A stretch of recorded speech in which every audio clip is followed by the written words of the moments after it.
तो स्वागत है दोस्तों, आप सब किसी को चारापोना की और एक नए वीडियो पर। दोस्तों, सुशांत सिंह राजपूत दिशा सालियान की जो केस चल रहा है, इस केस में सुशांत सिंह राजपूत और दिशा सालियान को न्याय कौन देंगे?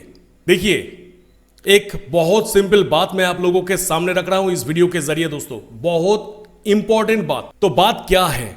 बात यही है कि मानिए कि कोर्ट में मतलब पूरी एक्यूरेट सबूत लेके एक वकील कोर्ट में गया और कोर्ट में जाने के बाद वो जज के सामने वो सबूत रख रहे हैं जो कि पूरा एक्यूरेट है, जो कि प्रमाण करते हैं कि सुशांत सिंह राजपूत और दिशा सालियान की जो मौत है वो एक हत्या है। जज सब कुछ देखा। देखने के बाद जज को लगा कि जो लोग इस हत्या के मामले में दोषी है, मतलब एक्यूरेट सबूत, फाइनल सबूत। तो जज को लगा कि जो लोग दोषी है उन लोगों में से जो लोग मेरे गुड लिस्ट के अंदर है उन लोगों को मैं छोड़ देता हूं। इस तरीके से इस केस की मतलब वर्डिक्ट को लिखूंगा ताकि वो लोगों को रिहा कर दिया जाए और जो लोग मेरी गुड लिस्ट के अंदर नहीं है उन लोगों को सजा दे दूं। तो क्या ये एक्चुअल जस्टिस होगा? क्या एक्चुअली उस केस के साथ जस्टिस हुआ? यानी जज के सामने जब सारे के सारे सबूत है, पूरा एक्यूरेट सबूत है कि ये लोगों ने इन दोनों को हत्या की, उसके बाद उस जगह पे जज अपनी गुड लिस्ट के अंदर जो लोग हैं उन लोगों को बचाने की कोशिश कर रहे हैं। क्या ये फेयर है या फिर नहीं? ऑब्वियसली ये फेयर चीज नहीं है। यही हुआ है जो कि आप सपने में भी कल्पना नहीं कर सकते, क्योंकि हम सपने में भी ये कल्पना नहीं करेंगे कभी कि सुशांत और दिशा सालियान की केस में कभी ऐसा हो। मतलब जिस जज के ऊपर हम इतना भरोसा करते हैं कि जब सही से प्रमाण जज के सामने पेश करेंगे तब जज जो है वो उस चीज को देख के, पढ़ के, समझ के एक सही सा राय देंगे, जिस राय में जो एक्चुअल दोषी है उनको सजा दिया जाएगा और जो दोषी नहीं है उनको मतलब बेकसूर बरी कर दिया जाएगा। पर कोर्ट में तो उल्टा ही गेम चल रहा है।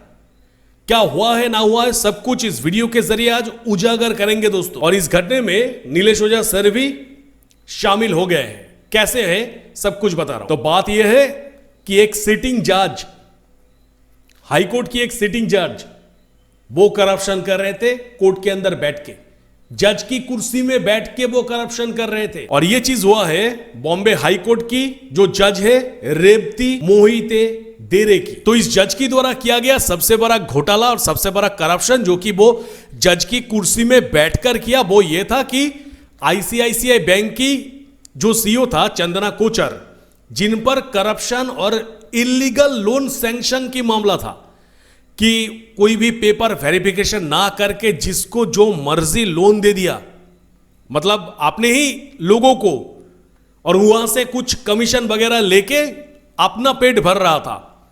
मतलब बैंक गया भर में, वहां से वो बैंक की ये लोन सिस्टम को गलत तरीके से इस्तेमाल कर कर वो पैसा छाप रहा था और जिसको लेके ये केस हुआ था। उसके बाद ये जो केस है वो केस जब अदालत में गया, हाई कोर्ट में जब गया तो मोहित देरे के पास गया, उसकी बेंच था। तो सारे सबूत देखने के बाद उसमें एक्चुअली केस जो है वो आईपीसी 409 की सेक्शन में दर्ज किया गया था, जिसमें एक बैंकर जो है वो ट्रस्ट के साथ खिलवाड़ करने की जुर्म पर उनको पूरी लाइफ इंप्रिजनमेंट की सजा होना था। पर उनको वो सजा ना सुनाकर इंटरेस्टिंगली उनको बेल दे दिया गया। मतलब जिन व्यक्ति को लाइफ लॉन्ग प्रिजनमेंट, और अगर लाइफ लॉन्ग प्रिजनमेंट नहीं भी हुआ पर मिनिमम से मिनिमम या तो 7 साल की सजा कंफर्म थे, पर कुछ भी नहीं हुआ। और यही चीज को लेकर विरोध है कि जब सब कुछ आपके सामने है, एक व्यक्ति जो आपके सामने खड़ा है उसके खिलाफ सारे के सारे सबूत आपके टेबल में पड़ा हुआ है, ये देखने के बाद आपको बस सजा सुनाना है, उस जगह पे आप बेल दे रहे हैं उनको। तो यही वो इतनी बड़ी एक करप्शन जो कि आज के दिन में हाई कोर्ट में देखने के लिए मिला है दोस्तों। आईसीआईसीआई बैंक घोटाले में 2 लीगल पार्टीज की नाम आया, एक है बीजेपी पार्टी और एक है एनसीपी की, समझिएगा। तो जो सबूत जो आया वो सबूत में देखा जा रहा है कि एनसीपी की जो लीडर्स है वो लोग एक्चुअली करप्टेड है। पर जो जज है, जज ने क्या किया, एनसीपी की जो लीडर है उन लोगों के ऊपर, उन लोगों को ऐसा कोई भी सजा जो भी उन लोगों को सुनाना था वो ना सुना के राय को कुछ इस तरीके से अपनी कलम के द्वारा मैजिक किया जिसमें पूरी की पूरी सजा बीजेपी के जो लीडर्स थे उन लोगों के ऊपर डाल दिया गया। और एनसीपी को क्यों छोड़ दिया गया पता है? यहां पे कहा जा रहा है कि एनसीपी की वो लीडर के ऊपर जो शिकंज कसना था वो इसीलिए नहीं कसा क्योंकि वो जज की जो बहन है वो ही एनसीपी की यानी शरद पवार की पार्टी की, जिनकी नाम है वंदना। तो वंदना चव्हाण, मतलब जज की जो सिस्टर है वंदना चव्हाण, वो शरद पवार की पार्टी की एक पूर्व नेता थे और उसी के साथ साथ कहा गया पूर्व सांसद थे और फिलहाल की सीनियर नेता है। तो जिस वजह से उनको लगा कि अरे ये तो हमारी बहन की पार्टी की लोग हैं, तो इन लोगों को तो छोड़ना है और जो ऑपोजिशन है उन लोगों के ऊपर सजा सुना दिया। और यही चीज कोर्ट में जो लॉयर्स थे उन लोगों के नजर में आया कि ये जो जज है वो पक्षपात कर रहे हैं, अपनी गुड लिस्ट अपनी बैड लिस्ट का इस्तेमाल इस जगह पे वो कर रहे हैं। तो फॉर दैट रीजन उनके ऊपर ये जस्टिस को लेके, ये जुडिशियरी सिस्टम के साथ करप्शन करने के लिए उनके ऊपर ये अरेस्ट वारंट जारी कर दिया गया है, अरेस्ट वारंट की मांग किया गया है ताकि उनको अरेस्ट किया जाए। और जिसकी सुनवाई 4 सितंबर को है, लाइव होगा, लाइव ब्रॉडकास्ट होगा। और जजेस की जो लीगल कमेटी होते हैं उन कमेटी में उनको बोल्ड और स्ट्रिक्ट ऑर्डर देने वाले एक जज के रूप में देखा जाता है। मतलब उनका जो छवि है वो इतना क्लियर है, पर इसी के नीचे उनकी जो करप्शन जो बंडल बांध रहा था, वो करप्शन की जो पुल तैयार कर रहा था, वो चीज नीलेश ओझा सर के आंखों में आ गई। तो फिलहाल और वो नहीं हो पाया। कोर्ट को मिसलीड करना, जुडिशियली मिसकंडक्ट करना, ये सब के आरोप में उनके खिलाफ अब अरेस्ट वारंट जारी कर दिया गया है। और ये अरेस्ट वारंट मांग करने के साथ साथ जज के तरफ से यानी मोहित धेरे ने भी एक पर्सनल कंप्लेंट फाइल कर दिया। और आपको यह पता होगा कि जब जज के ऊपर ही आरोप लगेगा तो जज अपनी केस की जजमेंट नहीं दे सकता।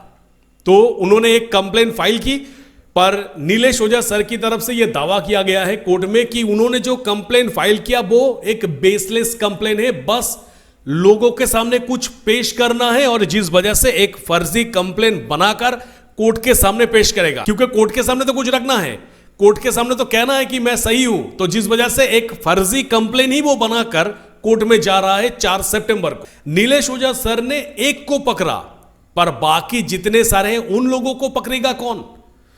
दोस्तों आपको मैं बताना चाहूंगा कि ये फर्स्ट टाइम कोई सिटिंग हाईकोर्ट की जज के खिलाफ एक अरेस्ट वारंट की मांग की गई है। और सेकंड जो बात है, सबसे बड़ी बात, कि 5 जजेस की कॉन्स्टिट्यूशन बेंच जो है वो 4 सितंबर को इस केस की लाइव ब्रॉडकास्ट करेंगे। यानी पूरी देश की लोग लाइव में देखेंगे कि एक जज अगर करप्ट होते हैं तो उनके साथ क्या सलूक किया जाते हैं हमारी कानून के मुताबिक। और यह देखना भी चाहिए, यह एक्चुअली एक एग्जाम्पल रहना चाहिए बाकी जो जज करप्शन करने के लिए सोच रहे हैं उन लोगों के लिए। तो मैं तो यही प्रार्थना करूंगा कि जो जजमेंट है, 5 जजेस की बेंच मिलकर जो जजमेंट देंगे वो जजमेंट सही हो और उनको उनकी हक की सजा दिया जाए और नीलेश ओझा सर को इस केस में सक्सेस मिले। क्योंकि अगर इस जगह पे आज सक्सेस हमें नहीं मिला, अगर इस जगह पे उस जज को सजा नहीं हुआ, तो फिर अगले आने वाले दिनों में जो जज इस रास्ते में चलने के लिए रेडी हो रहे हैं वो और भी ज्यादा साहसी बन जाएगा, उनकी साहस और भी ज्यादा बढ़ जाएगा और ये वो लोग खुलेआम करने लगेंगे। तब हमारी जो जस्टिस की जो सिस्टम है वो तहस नहस होकर पड़ जाएगा। दोस्तों तो फिलहाल तो देखना है कि अगले आने वाले 4 तारीख को वो 5 जजेस की बेंच ने मिलकर उनको क्या सजा सुनाता है।